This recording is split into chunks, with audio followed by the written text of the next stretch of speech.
నా పేరు సురేష్ కుమార్ అండి. మా పాప పునర్విగా. తనకి ఎస్ఎంఏ టైప్ 1 అని చెప్పేసి మీరందరూ వినే ఉంటారు. అది రేర్ డిసీజ్ సార్. అది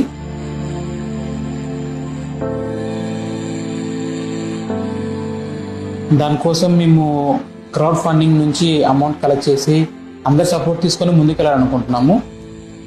ఖచ్చితంగా అందరు సపోర్ట్ చేయండి, మా పాపని కాపాడండి. సేవ్ పునర్విక. థ్యాంక్ యూ అండి.